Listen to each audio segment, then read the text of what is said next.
परिचय की कड़ी में मैं अपना नाम बताऊं। नाम डॉक्टर संतोष दुबे, जैसा कि सभी लोग जानते हैं। आप सभी लोगों का स्वागत है आज के इस प्रोग्राम में। अब बात करते हैं, हम लोग पूरा मिशन शुरुआत किए हैं स्टार रूबी 2025 के पहले पहले।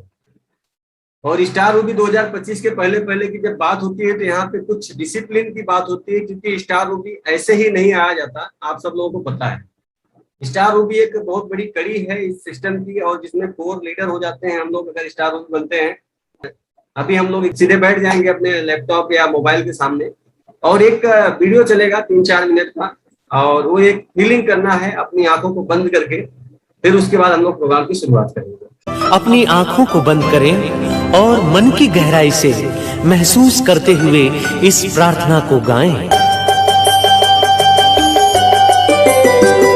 प्रभु तुम मुझे शक्ति दो, खुद पर करो विश्वास। मेरे लिए है ज़मीन, मेरे लिए है आकाश। प्रभु तुम मुझे शक्ति दो, खुद पर करो विश्वास। मेरे लिए है ज़मीन, मेरे लिए है आकाश।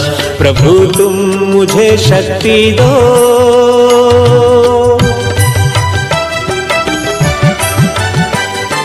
जो कुछ भी मैं ठान लूं, पूरा मैं उसको करूं।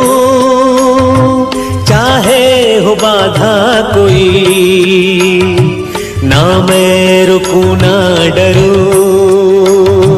जो कुछ भी मैं ठान लूं, पूरा मैं उसको करूं। चाहे हो बाधा कोई, ना मैं रुकूं ना डरूं, ना मैं रुकूं ना डरूं। प्रभु तुम मुझे शक्ति दो, खुद पर करो विश्वास। मेरे लिए है ज़मीन, मेरे लिए है आकाश। प्रभु तुम मुझे शक्ति दो।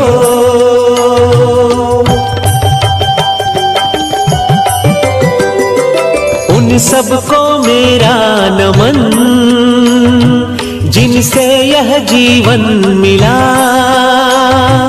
गुरुजन और माता पिता, त्रुटियों को करना क्षमा। उन सबको मेरा नमन, जिनसे यह जीवन मिला। गुरुजन और माता पिता, त्रुटियों को करना क्षमा, त्रुटियों को करना क्षमा। प्रभु तुम मुझे शक्ति दो, खुद पर करो विश्वास। मेरे लिए है ज़मीन, मेरे लिए है आकाश। प्रभु तुम मुझे शक्ति दो।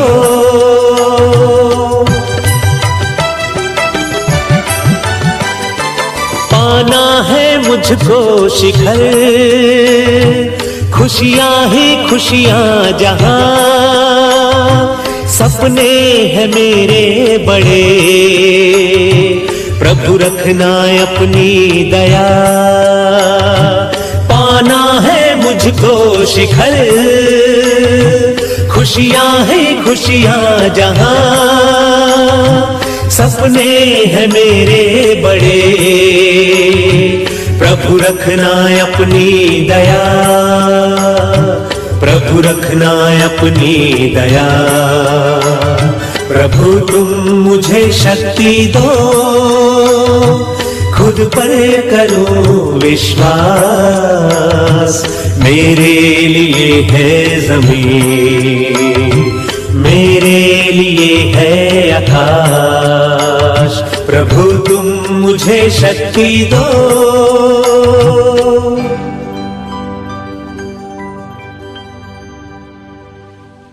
बिल्कुल, अब अपनी आंखों को खोलें और महसूस करें कि जो आपके अंदर एनर्जी है, जो आपके अंदर शक्ति है। और आगे हम लोग बात करते हैं मीटिंग की। तो मैं बात करना चाह रहा हूं, पहले तो शुरुआत करते हैं हम लोग why direct seller join business, मतलब आरसीएम बिजनेस को लोग ज्वाइन क्यों करते हैं।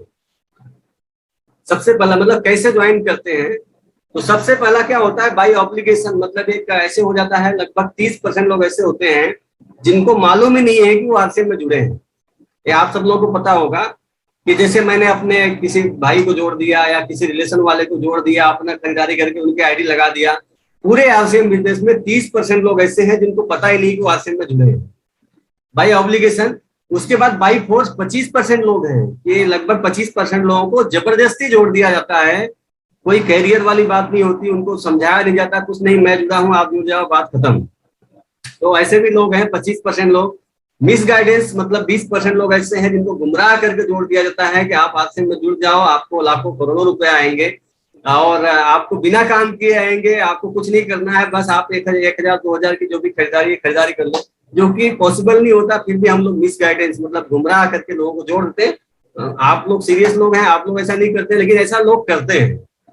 फिर उसके बाद कुछ लोग 15% लोग ऐसे होते हैं जो सिर्फ कोशिश किस्मत आजमाने आ जाते हैं, ट्राई करते हैं, चलो यार ठीक है उनका हो गया, जैसे कि मतलब सुरेंद्र वत्स जी का हो गया, केसी चावड़ा जी का हो गया, जेके जैन का हो गया, डॉक्टर संतोष दुबे का हो गया, तो अपना भी हो जाएगा। 15% लोग तो किस्मत आजमाने के लिए आते हैं, खाली किस्मत ट्राई करते हैं और वो बिजनेस नहीं करते, खाली एक आईडी लगाते हैं और सोचते हैं चलो अपना भी हो जाएगा, तो किस्मत आजमाने से नहीं होता है। तो 10% लोग जो होते हैं वो सीरियस कैरियर बनाने के लिए आते हैं, लगभग सिर्फ 10%। इस बिजनेस में आप सब लोगों को ये आंकड़े पता होंगे, क्योंकि आपका जो बिजनेस है, आपके टीम में अगर 100 लोग हैं तो उसमें से 10 लोग ही खरीदारी सीरियसली करते हैं हर महीने, बाकी लोगों को फॉलो अप करना पड़ता है, बाकी लोगों को बाई फोर्स करना पड़ता है, बाकी लोगों को फॉलो अप आउट करना पड़ता है, बाकी लोगों को प्रोडक्ट घर पे पहुंचाना पड़ता है। तो जो 10% लोग हैं वो खुद बिजनेस को करते हैं और खुद समझते हैं, खुद सीखते हैं ये सारी चीजें। तो आगे मैं बात करना चाह रहा हूँ, देखो क्या होता है, यह बिजनेस जो है आरसीएम बिजनेस, ये लोगों को तलाशने का बिजनेस है, तराशने का बिजनेस नहीं है। क्योंकि हम क्या करते हैं, कभी कभी हम लोगों का इस्तेमाल कर देते हैं इस बिजनेस को बढ़ाने के लिए। मतलब ये आरसीएम का बिजनेस बढ़ाने के लिए हम लोगों का इस्तेमाल कर देते हैं, जबकि ऐसा नहीं करना है। हमको करना है, लोगों को बढ़ाना है इस बिजनेस का इस्तेमाल करके।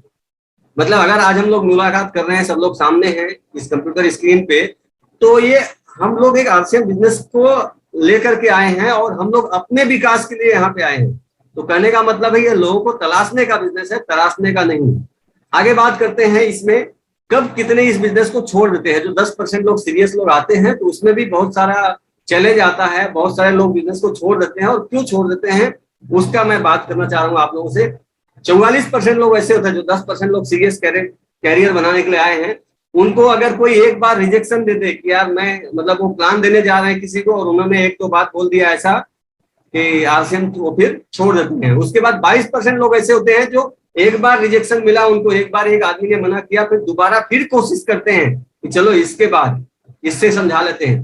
तो वहां जाने के बाद उनका हवा निकल जाता है कि बस अब नहीं होगा मेरे से, तो वहां रिजेक्शन के बाद छोड़ देते हैं। उसके बाद 16% लोग ऐसे होते हैं जो थर्ड रिजेक्शन तक, मतलब एक सहते हैं, दूसरा सहते हैं, फिर तीसरा सहने की क्षमता नहीं होती है और उसके बाद वो तीसरा जब उनको रिजेक्शन आता है तो बिजनेस को छोड़ देते हैं।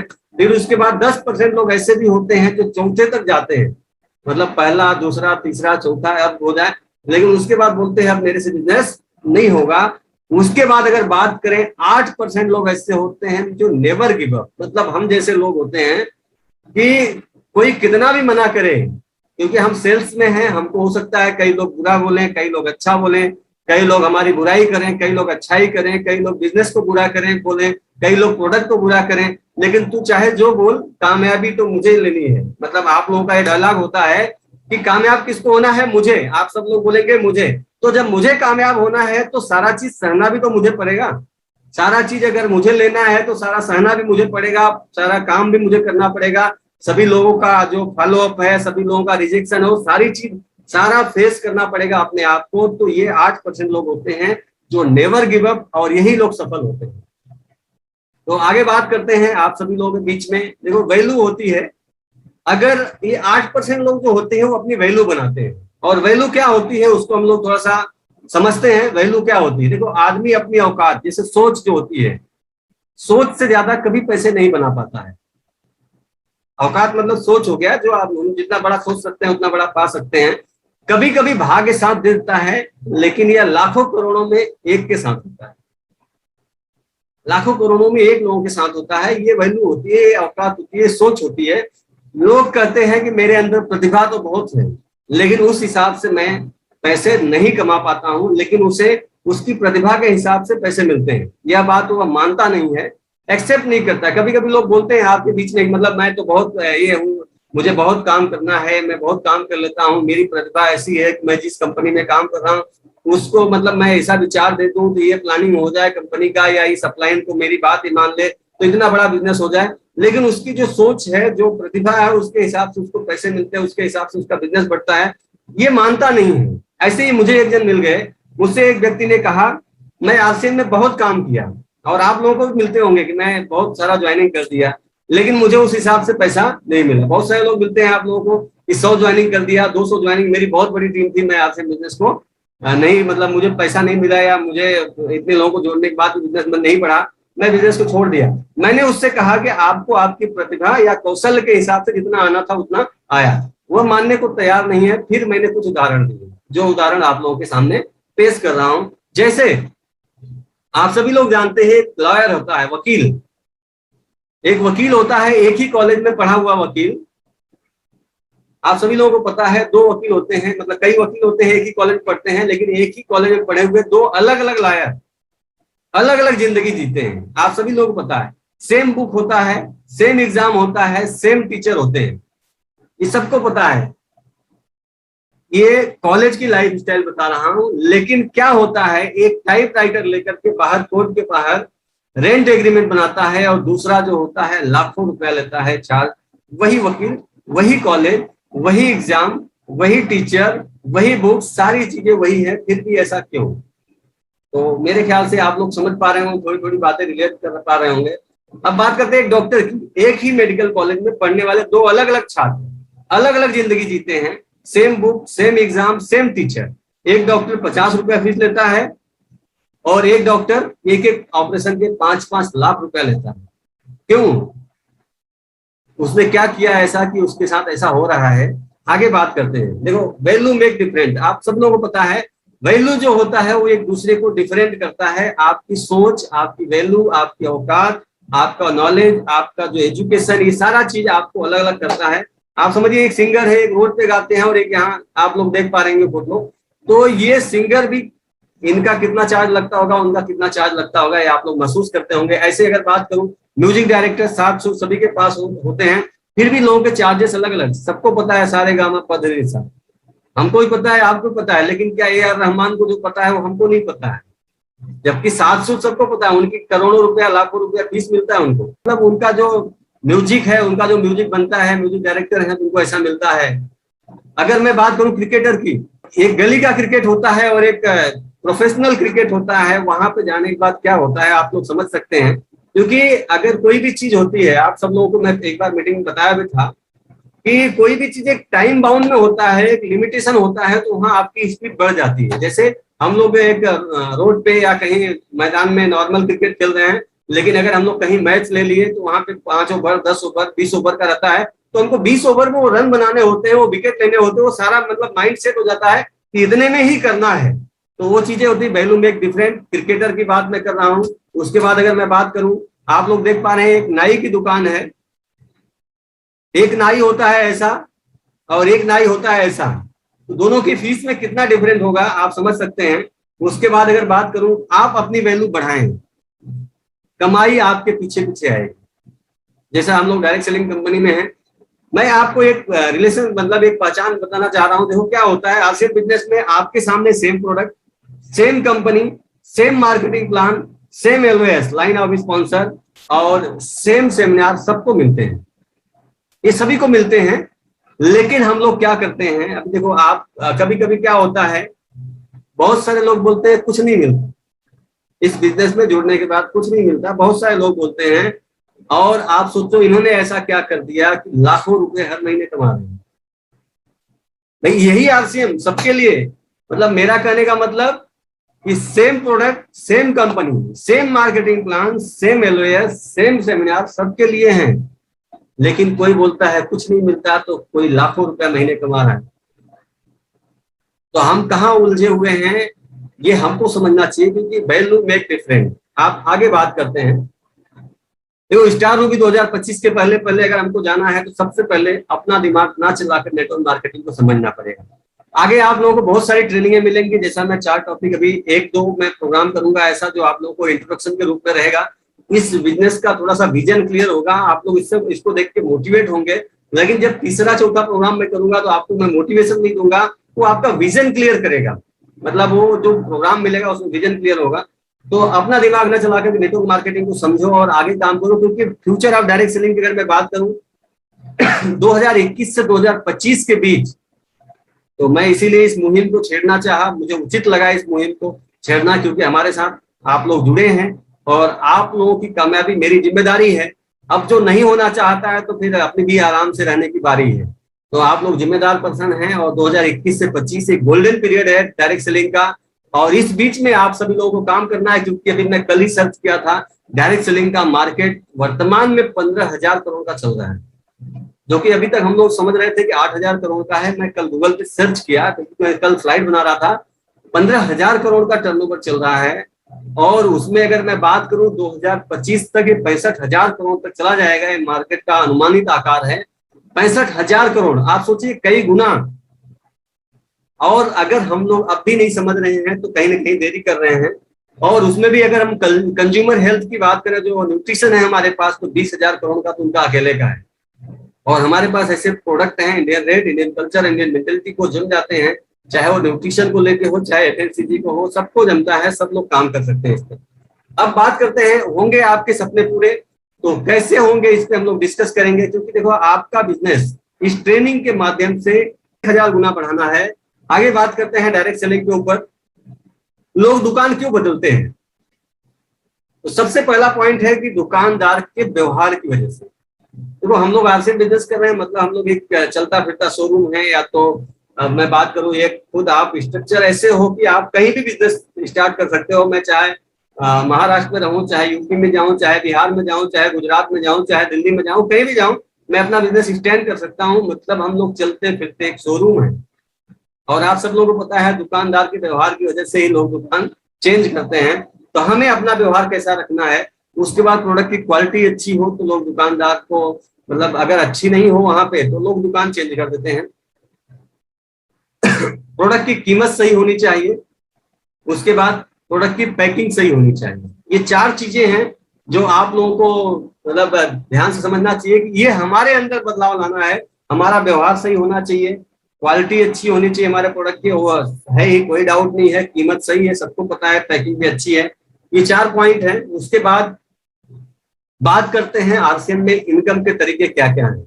ये आप लोगों को देखो सारी चीजें आप लोगों को पता भी हैं, लेकिन मैं इसको रिवीजन इसलिए करवा रहा हूँ क्योंकि मैं आप लोगों को इसमें ढालना चाह रहा हूँ कि जब आगे के प्रोग्राम चालू होंगे तो आप लोग महसूस करेंगे कि इसको कैसे हम लोग करेंगे। आरसीएम में इनकम के तरीके क्या क्या है। प्रोडक्ट के इस्तेमाल में 4 बातों पे काम करना है। 100% प्रोडक्ट यूज करना है, रिटेल करना है, नेटवर्क बनाना है और लीडरशिप पे काम करना है। तो आप सभी लोग 100% प्रोडक्ट यूज करते हैं, क्योंकि हम लोगों ने क्राइटेरिया ऐसा रखा है 2,500 बिजनेस वॉल्यूम।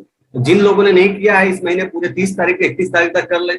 अगले महीने से उनका पूरा चेक होगा कि 10 तारीख के पहले सबको कर लेना है, 8 तारीख के पहले। तो 100% प्रोडक्ट यूज करने से पैसा मिलता है, प्रोडक्ट की सेलिंग करने से मिलता है। और तीसरा पॉइंट है नेटवर्क द्वारा, ये मार्केटिंग प्लान में है। और चौथा पॉइंट जो तीसरी सर ने बोला लीडरशिप के द्वारा, जो हम लोग अभी विकसित करने जा रहे हैं धीरे धीरे आप लोग के बीच में, तो हम लोग सेलिंग के ऊपर भी एक कीर्तिमान हासिल करेंगे। आगे बात करते हैं, आप लोगों के सामने ये 3 बातें आई और ये 3 बातों के सामने मैं आप लोगों के सामने एक और बात रखना चाहूंगा, 3 मेन पॉइंट रखना चाहूंगा। आपको फेस द रियलिटी, आपको बिजनेस की रियलिटी को समझना होगा, राइट माइंडसेट समझना होगा, और तीसरा पॉइंट की आपको प्रायोरिटी क्या है आपकी ये समझना होगा। तो हम लोग बात करते हैं सबसे पहले फेस द रियलिटी। आपको सच्चाई का सामना करना होगा जब भी आप प्रोडक्ट यूज कर रहे हैं या प्रोडक्ट सेल कर रहे हैं या नेटवर्क बना रहे हैं या लीडरशिप का विकास कर रहे हैं, कोई भी चीज कर रहे हैं, तो फेस द रियलिटी, आपको सच्चाई का सामना करना पड़ेगा। क्योंकि कुछ लोग झूठी तारीफ सुनकर बर्बाद होना पसंद करेंगे बजाय सच्ची निंदा से लाभ उठाना। यह एक महत्वपूर्ण बात है और लोग इसको महसूस भी करते हैं। कभी कभी हम झूठी तारीफ सुन लेते हैं, अरे वाह वाह बहुत अच्छा हो गया, कमाल हो गया, और हम खुश हो जाते हैं अंदर से, लेकिन हम सच्ची निंदा जो होती है उसको सुनना पसंद नहीं करते कि हमारे अंदर अगर कोई कमी है तो आप लोग मुझे बताएं, उसको हम लोग परिवर्तन लाएंगे जिससे मेरा विकास होगा। अगर मेरा विकास होगा तो मैं उस पर अचीव कर पाऊंगा ना, सारी चीजें कर पाऊंगा। आगे बात करते हैं, देखो क्या होता है difference between legality and ethics. जैसे कि एथिक्स क्या होता है, कानून और ईमानदारी। लीगल चीजें क्या होती है और इथिक्स क्या होता है। कोई भी बात करें, अगर कानून और ईमानदारी की बात करें तो कोई भी 24 कैरेट नहीं होता। मैं भी 24 कैरेट नहीं हूँ भाई, सबके अंदर होता है, मैं भी 22, 19, 18 जो भी हूँ, लेकिन आपको 24 कैरेट बनने के लिए समय लगता है। और उतनी गलतियां तो भगवान, मतलब हम लोग संपूर्ण कौन है, भगवान है, गलती तो इंसान से होती है। तो हम लोग 24 कैरेट नहीं है, हम लोग कहीं ना कहीं आगे पीछे हैं, ऊपर नीचे हैं। एक कहानी है टैक्सी ड्राइवर की, आप सभी लोगों को मैं बताऊं, अगर एक टैक्सी ड्राइवर की कहानी है, क्या होता है, एथिक्स और ईमानदारी की बात कर रहा हूँ। वो एक पैसेंजर को बैठाता है और उसको उसके घर पे जाना होता है। टैक्सी ड्राइवर लेके जाता है एक पैसेंजर को घर पे, लेकिन 1 किलोमीटर की दूरी, और वो जो पैसेंजर रहता है उसको पता नहीं रहता रास्ता, और टैक्सी ड्राइवर को भी रास्ता पता नहीं होता है, लेकिन दूरी 1 किलोमीटर है, सबको पता रहता है, दोनों जन को। अब वो लेके जाता है, लेकिन टैक्सी ड्राइवर को भी एड्रेस नहीं पता, तो वहां घूमता, 2-3 चक्कर मारता है, फिर जाकर उसके घर पर पहुंचाता है। तो उसका जो भी फीस होता है, मतलब जो भी उसका चार्ज होता है, मान लीजिए उसका 40 रुपया चार्ज हो जाता है, एग्जाम्पल में बोल रहा हूँ, 40 रुपया चार्ज होता है। मीटर का चार्ज 40 रुपया, लेकिन नॉर्मल चार्ज वहां का 30 रुपया होता है। तो टैक्सी ड्राइवर बोलता है कि कानूनन मैं आपसे 40 रुपया ले सकता हूँ, लेकिन ईमानदारी की अगर मैं बात करूं तो मेरा 30 रुपया ही भाड़ा होता है, यहाँ तक का भाड़ा सिर्फ 30 रुपया होता है। तो मैं ईमानदारी से आपसे 30 रुपया लूंगा, लेकिन मैं आपको लीगली अगर बात करूं तो मैं आपको क्लेम कर सकता हूं कि मुझे 40 रुपया चाहिए। तो ईमानदारी होती है, यहाँ तक ईमानदारी होनी चाहिए, यहाँ पे एथिक्स होना चाहिए। जैसे आप लोग इस वीडियो के माध्यम से after master leadership versus servant leadership है जी। एक होता है सेवक लीडर, ये कौन होते हैं? A great leader is seen as a servant leader. Servant leader पहले सर्वेंट होता है, वो पहले सेवक होता है कि नहीं है? Feeling that one wants to serve first, मैं पहले सेवा करना चाहता हूं। सर्वेंट लीडर हमेशा लोगों के अधिकारों को अपनी शक्ति से ज्यादा महत्व देता है। महाभारत के युद्ध में भगवान श्री कृष्ण भी सेवा के लिए खुद सारथी बने, अर्जुन के सारथी बने। वो भी तो बोल सकते थे, अबे कृष्ण हूं मैं, क्या समझ रखा है मेरे को, ड्राइवर बना रखा है तूने यहाँ पे, हाँ? मत, लेकिन ऐसा नहीं किया कृष्ण ने। कृष्ण सारथी बने, अर्जुन के साथ हम रहे, बिल्कुल साथ में रहे। बाद में रात को घोड़ों को भी कृष्ण खुद धुलाते थे, खुद अपने हाथों से धोते थे, ताकि उनका घोड़ों से रिलेशनशिप बना रहे। अगर वो घोड़ों को बोलते ठीक है भाई मेरा काम हो गया जी, ये मैं खाली फिल्म का हीरो हूं, कैमरा के सामने घोड़े चलाता हूं, बाकी घोड़े तुम धो लो ना, वो खुद धोते थे ताकि घोड़ों से रिश्ता बने। कहीं किसी समय अगर घोड़ों को तीर लग गया तो कृष्ण के इशारों पे घोड़े मान सकें बात को। और सबसे कठोर बात बताता हूं आपको मैं, क्योंकि वहां युद्ध में शोर बहुत था, बहुत शोर था। उस शोर के दौरान अगर अर्जुन बोलते कृष्ण जरा राइट लेना, कृष्ण जरा लेफ्ट लेना, तो कृष्ण सुन नहीं पाते।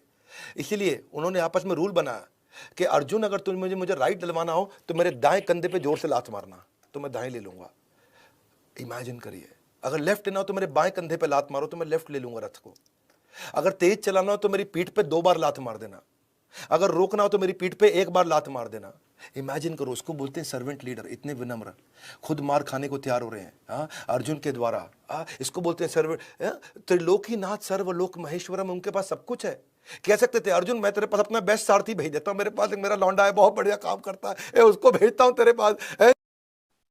तो आप लोग समझ पा रहे होंगे कि देखो, आपको एकदम बेस्ट सारथी बनना है लोगों का, और उनको बिजनेस बढ़ाने के लिए आपका एकदम माइंडसेट होना चाहिए कि आपका कोई गुलाम नहीं है, आप खुद इस बिजनेस में एक सेवक के रूप में काम करें ताकि उनका बिजनेस बढ़ा पाए। अब दूसरी बात करते हैं राइट माइंडसेट, जिसमें आप लोगों को एक स्लाइड दिखेगी। ये स्लाइड फेवरेट स्लाइड आप लोगों के बीच में आई है।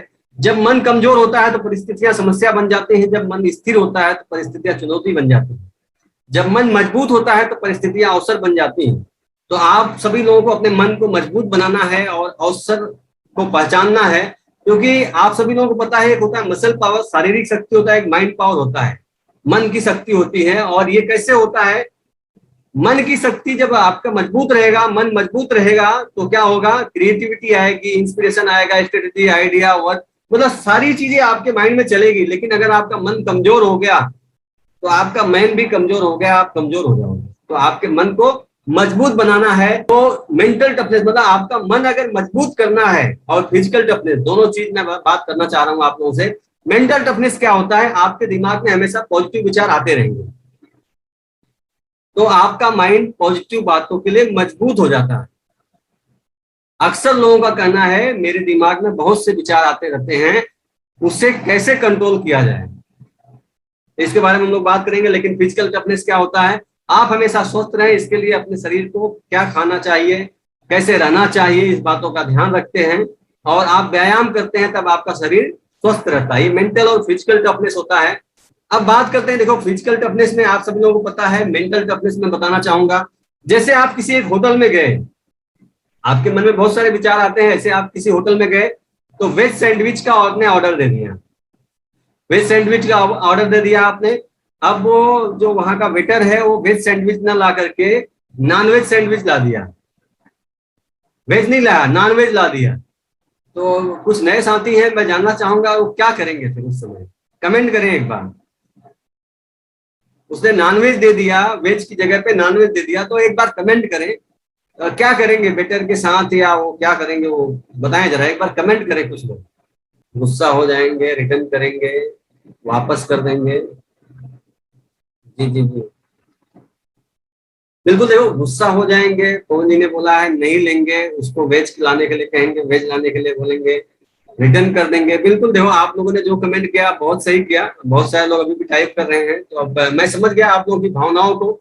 यहाँ पे अगर आपको जो चीज नहीं चाहिए तो उसको वापस कर दो, आप उसको ऑर्डर को कैंसिल कर दो। ऐसे ही बोला जाता है कि अगर आपके मन में दिन भर विचार आ रहे हैं, दिन भर निगेटिव विचार आ रहे हैं, तो उस ऑर्डर को कैंसिल कर दो। आप हमेशा पॉजिटिव विचार लेने की कोशिश करो कि मुझे हमेशा पॉजिटिव थॉट्स लेना है, निगेटिव थॉट्स को नहीं लेना है, उस ऑर्डर को कैंसिल करना है। क्योंकि आपके मन में तो विचार आते रहेंगे, आप पॉजिटिव ले रहे हो कि निगेटिव ले रहे हो आपके ऊपर डिपेंड करता है। एक दिन में नहीं होता है, धीरे धीरे होता है। विचार आपके अंदर तो आते रहेंगे, आपको चुनना है, चुनना होगा कि आपको क्या लेना है। आपके पास जब भी निगेटिव विचार आते हैं तो यहाँ भी ऑर्डर आपको कैंसिल करना पड़ेगा और आपको अपने विचार पर रोज अभ्यास करना पड़ेगा। क्योंकि 10 मिनट के लिए विचार पर कंट्रोल करना आसान है, 10 मिनट आप विचार पर कंट्रोल कर सकते हैं। एक ही रात में आप पॉजिटिव हमेशा के लिए नहीं बन सकते हैं, यह भी एक अभ्यास की बात है। पहले दिन 10 मिनट, फिर 15 मिनट, फिर 20 मिनट, फिर 30 मिनट, ऐसे 1 घंटा। फिर वैसे क्या होता है, फिर धीरे धीरे, अभी जैसे मैं हूँ आरसीएम बिजनेस कर रहा हूँ, तो आप मुझे आरसीएम के लिए कोई नेगेटिव करके दिखाए तो ये पॉसिबल नहीं है। लेकिन मेरे साथ में शुरुआत में ऐसा था, आप लोगों के साथ में भी शुरुआत में ऐसा है। तो आप लोगों को ये धीरे धीरे पॉजिटिव टफनेस का, मेंटल टफनेस जो है, पॉजिटिव टफनेस आप लोगों के अंदर लाना पड़ेगा। और ये एक दिन में नहीं होगा। लेकिन इसमें क्या होता है, विचारों पे कंट्रोल कैसे होता है, जो चीज हमें नहीं चाहिए उसके बारे में नहीं सोचना है। हम तो क्या करते हैं, जो चीज हमें नहीं चाहिए उसी के बारे में सोचते रहते हैं। जैसे मैं बोलूं कि मुझे निगेटिव नहीं सोचना है, और क्या निगेटिव नहीं सोचना है, और हम निगेटिव क्यों बार बार सोच रहे हैं कि मेरा मतलब मैं सोचूं मेरा बिजनेस बढ़ रहा है, बढ़ रहा है, बढ़ रहा है, ये पॉजिटिव चीज है। लेकिन मैं अगर सोचूं कि मेरा बिजनेस बढ़ाना है लेकिन नहीं बढ़ रहा है, तो हम निगेटिव भी सोच रहे हैं और पॉजिटिव भी सोच रहे हैं। तो हमको निगेटिव नहीं सोचना है, हमको हमेशा पॉजिटिव सोचना है। और हम इस मेंटल टफनेस के ऊपर आगे बात करते रहेंगे। और फिजिकल के लिए आप सभी लोग जानते हैं, आगे बात करते हैं फिजिकल टफनेस में। उसके बाद थर्ड हो गया प्रायोरिटी। आप लोगों ने 2 बात सुना, अब तीसरी बात करते हैं प्रायोरिटी। प्रायोरिटी क्या होता है, एक होता है अर्जेंट, एक होता है इंपॉर्टेंट। अर्जेंट और इंपॉर्टेंट में बहुत सारा फर्क होता है, और इसमें 4 पॉइंट होते हैं। सबसे पहला होता है अर्जेंट एंड इंपॉर्टेंट, दूसरा होता है नॉट अर्जेंट बट इंपॉर्टेंट, तीसरा होता है अर्जेंट एंड नॉट इंपॉर्टेंट, चौथा होता है नॉट अर्जेंट नॉट इंपॉर्टेंट। तो ये चौथा पॉइंट का तो कोई लेना देना नहीं है, क्योंकि वो अर्जेंट नहीं है, इंपॉर्टेंट नहीं है, उसको डिलीट कर दो। Urgent and important and not important है तो उसको भी करना चाहिए हमें। नॉट अर्जेंट बट इंपॉर्टेंट है तो उसको थोड़ा सा हम लोग डिले कर सकते हैं। लेकिन पहला पॉइंट जो देख रहे हैं अर्जेंट और इंपॉर्टेंट, वो जरूर करना चाहिए। इसको हम लोग डिटेल में समझते हैं। जैसे अर्जेंट जरूरी नहीं है कि वो इंपॉर्टेंट हो, अर्जेंट जरूरी नहीं है कि वो इंपॉर्टेंट हो, महत्वपूर्ण हो, और इंपॉर्टेंट जरूरी नहीं है कि वो अर्जेंट हो। लेकिन जब भी हम इंपॉर्टेंट चीज को, मतलब जो महत्वपूर्ण चीज है उसको नजरअंदाज करते हैं तो वो इंपॉर्टेंट चीज भी अर्जेंट बन जाती है। जैसे सेहत, आपकी सेहत जो है वो अर्जेंट नहीं है कि आज ही बस एक्सरसाइज करूंगा और मैं मतलब मजबूत बन जाऊंगा, नहीं है, अर्जेंट नहीं, अर्जेंट इंपॉर्टेंट है लेकिन अर्जेंट नहीं है। लेकिन अगर आपने इसको इग्नोर किया कुछ दिनों तक तो क्या हो जाएगा, ये अर्जेंट हो जाएगा। फिर आपको अपना इलाज कराना पड़ सकता है, जो चीजें हैं उसको देख रेख करना पड़ सकता है। जैसे एक्सरसाइज हो गया और रिलेशनशिप हो गया। रिलेशनशिप की अगर मैं बात करूं, आप अपने घर पे रिलेशन रखते हो, आपकी फैमिली है, अगर आप उसको, वो इम्पोर्टेंट नहीं है अभी, मतलब इम्पोर्टेंट है लेकिन अर्जेंट नहीं है, तो आप उसको बार बार इग्नोर कर रहे हो तो एक अर्जेंट आ जाएगा और हो सकता है कि फिर कोर्ट से बात हो कि भाई आप मुझे अलग कर दो, ऐसा कर दो, तो वो अर्जेंट हो सकता है। इसलिए वो इम्पोर्टेंट है तो उसको धीरे धीरे अपना रिलेशन को रखना है। अब बात करते हैं, देखो टाइम आता है जाता है, ये सभी लोग बोलते हैं, मैं थोड़ा सा फास्ट चलूंगा। टाइम आता है जाता है, ये सभी लोगों का कहना होता है भाई टाइम आता है जाता है, और ये आपके मन में चल रहा होगा कि टाइम आता है जाता है। तो ये मैं बात को क्लियर करना चाहूंगा, टाइम न आता है न जाता है, टाइम तो रुका रहता है साहब। हम लोग आते हैं, हम लोग जाते हैं। जो अहमियत नहीं समझते वे लोग कहते हैं कि टाइम इज फ्लाइंग, टाइम की वैल्यू जो नहीं समझते, क्योंकि देखो समय चला जाएगा। एक बार कहावत है कि मछली जो होती है फिसलती है हाथ से, सब लोग जानते हैं। एक बार आप मछली को पकड़ सकते हो अपने हाथ में, वो नहीं फिसलेगी, लेकिन टाइम आपका फिसल सकता है। टाइम इज फ्लाइंग, ये लोगों का कहना होता है। तो टाइम आता है ना, आता है ना जाता है, हम और आप आते जाते हैं। टाइम क्या फ्लाइट है? अगर टाइम फ्लाइट है तो उसका पायलट कौन? और अगर हम अपनी प्राथमिकता नहीं रखते हैं तो क्या होगा? हमारा समय उड़ रहा है, हम लोग बोल रहे हैं, हम अपनी अहमियत नहीं पहचान पा रहे हैं, तो उसका पायलट कोई और बन जाता है। अगर हम उसको प्राथमिकता नहीं दे रहे हैं, हम अपने समय को प्राथमिकता नहीं दे रहे हैं, जैसे जॉब हम लोग करते हैं या जो भी काम करते हैं, उसमें हम एक पैसेंजर बन जाते हैं, हमारे समय का कोई और इस्तेमाल करता है, तो वह जहां लेकर जाना चाहता है वहां लेकर जाएगा। कोई भी, अगर हम पायलट, मतलब कोई भी पायलट बन गया और हम पैसेंजर बन गए उसमें, तो यही होगा भाई, वो चाहे जहां लेके जाना चाहेगा, उसको जाना पड़ेगा आपको। लेकिन आप समझिए कि अगर एक समय ऐसा आ गया कि आपको फ्लाइट से जंप करना पड़ गया, मतलब आपको अब महसूस हो गया कि ये समय तो मेरा है और इसे मुझे कुछ करना है और इस जहाज से जंप करना है, और आपको पैराशूट लेकर के कूदना पड़ा, और समय रात को 9 बजे। आप समझिए, मतलब हम लोग क्या होता है, कभी कभी 40 साल की उम्र में समझते हैं कि यार हम लोग कहीं कहीं गलत रास्ते पर चल रहे हैं, हमको अब ये बिजनेस कर देना चाहिए, हम जिस काम को कर रहे हैं उसको छोड़ करके इसको हमको सीरियसली कर लेना चाहिए। और हम, वही बात है कि भाई आपका समय बहुत सारा बीत गया और अब आपके पास सिर्फ समय है। जैसे मान लीजिए आप किसी जंगल में रात 9 बजे फंस जाते हैं, नहीं अभी हम लोग जंगल की बात कर रहे हैं, मतलब अपने आप को रिलेट करें इससे कि हमारा समय जा रहा है, हम 40 साल की उम्र में, 35 साल, 30 साल, 25 साल की उम्र में है, जो भी है, 45 साल, 50 साल की उम्र में, हमारा सारा समय किसी ने यूज कर लिया, हम फंस गए हैं अब, और हमें डिसीजन लेने का समय है। मान लीजिए आप किसी जंगल में रात 9 बजे फंस गए,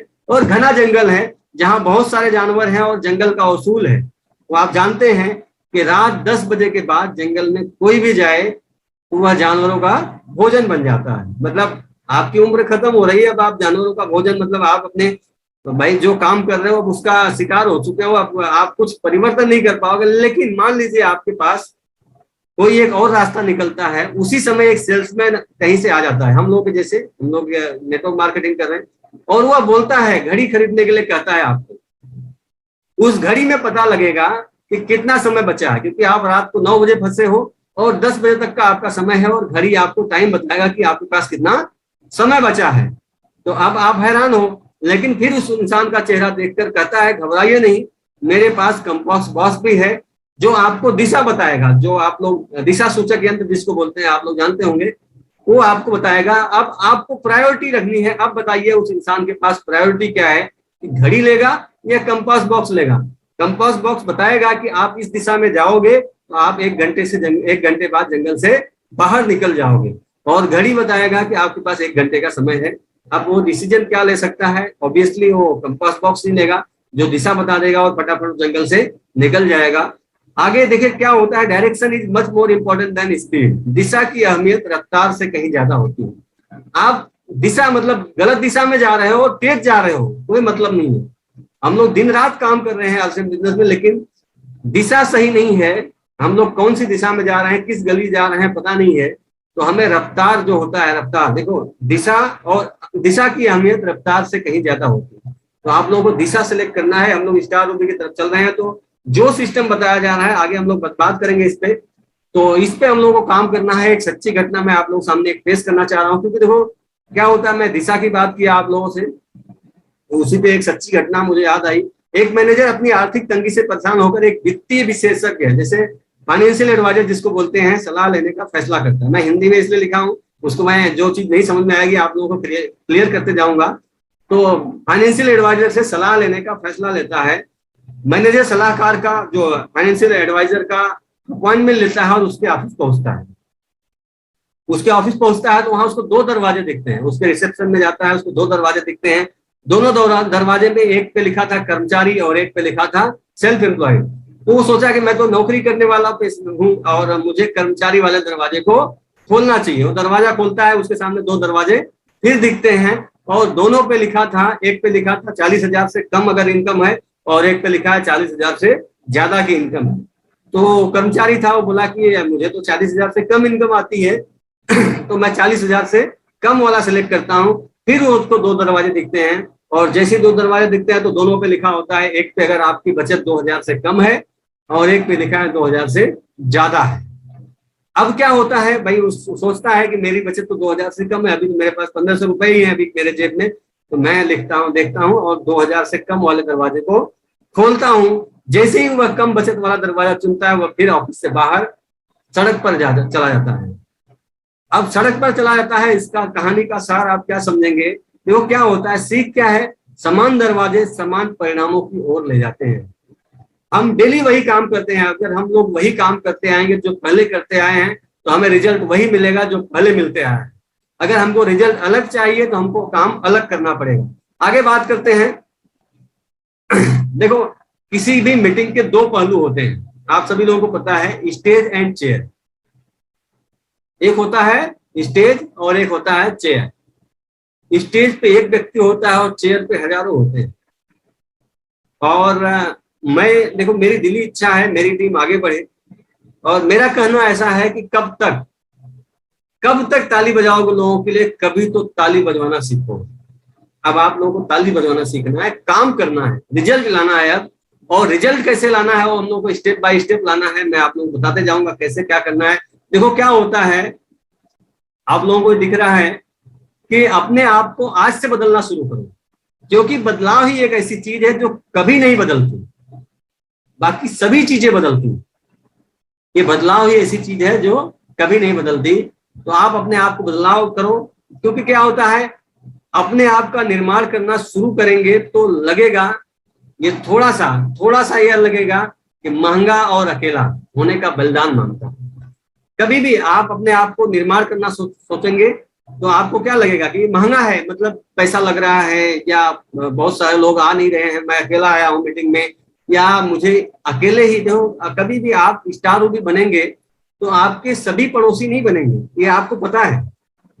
तो आप थोड़ा हो सकता है अकेला महसूस करें, महंगा लगेगा, हो सकता है आपको मेहनत करना पड़े, हो सकता है आपको कहीं चार्ज लगे, कुछ भी लगे, आप अपने आप का निर्माण करेंगे, शुरू करेंगे तो आपको वो महंगा और अकेला होने का बलिदान मांगेगा। और इस बलिदान को देने के लिए अगर आप तैयार हैं तो मेरा यकीन करो, जिस दिन आप लोग इन दो चीजों का बलिदान दिए, महंगा और अकेला, तो आने वाला समय एक एक घटना आपको वैल्यू देगा, रुपए देगा, एक एक घटना। इस चीज को आप महसूस करिए कि महंगा और अकेलापन जो होता है वो आपको एक एक घटना वैल्यू देगा, कि आप कहीं 1 किलोमीटर भी चलेंगे तो वैल्यू देगा आपको। जैसे आज हम लोग कोई भी काम करते हैं या कुछ भी करते हैं तो आप सब लोग पता है कि हम लोग मोबाइल यूज किए, तो उस समय शुरुआत में अंबानी जी को ये महंगा और अकेला लगा कि यार मैं ही सबको फ्री में बांट रहा हूँ। आज उनको एक एक घटना, हम लोग एक कॉल भी करते हैं, एक मैसेज भी करते हैं, तो उनको चार्ज तो गया ना। तो आप ट्राई करो, और ट्राई का मतलब ही होता है, देखो कोशिश अलग चीज हो जाती है और ये ट्राई अलग है।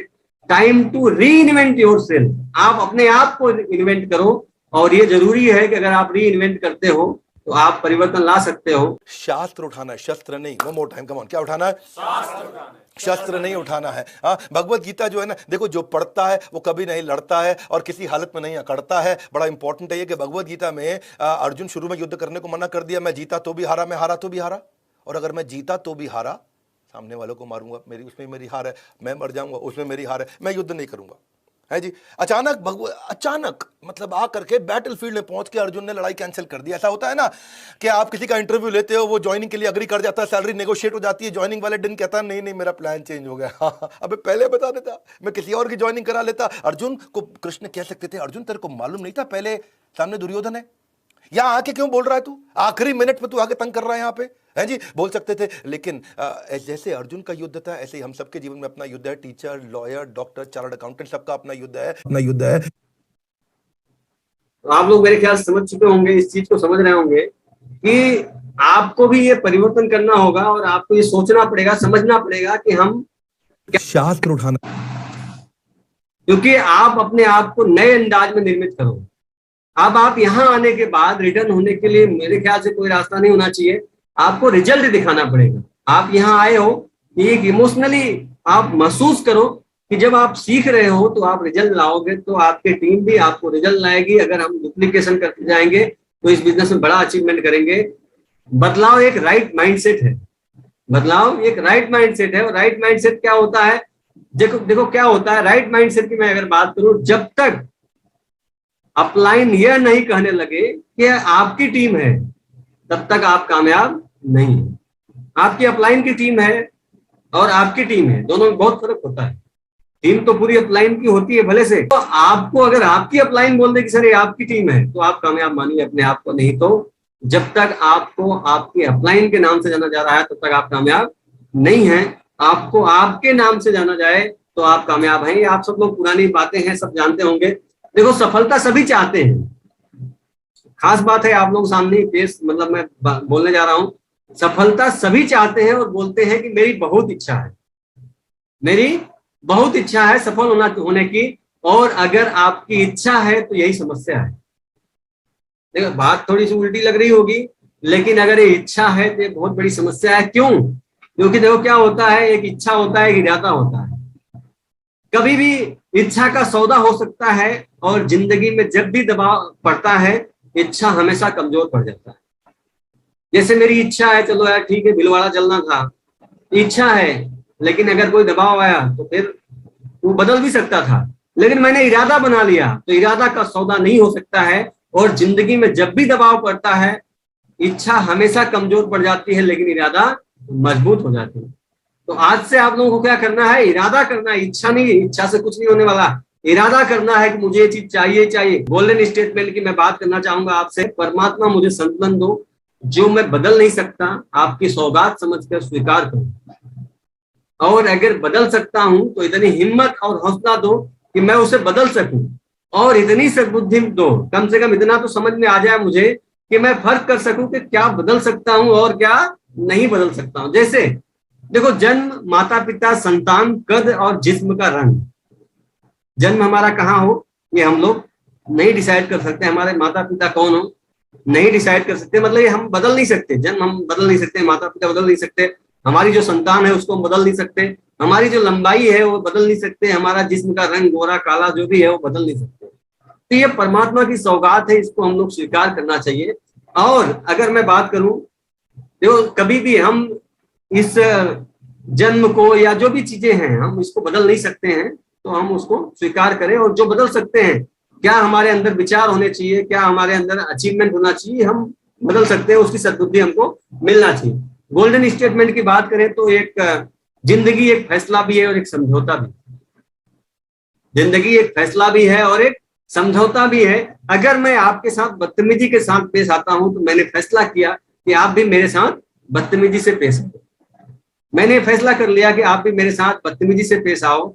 जैसे अगर कोई सिगरेट पीता है तो उसने फैसला कर लिया कि वो कैंसर से पीड़ित होगा। अगर शराब पीकर गाड़ी चला रहा है तो उसने फैसला किया कि मेरा एक्सीडेंट तो होगा नहीं होगा वो बात की बात है।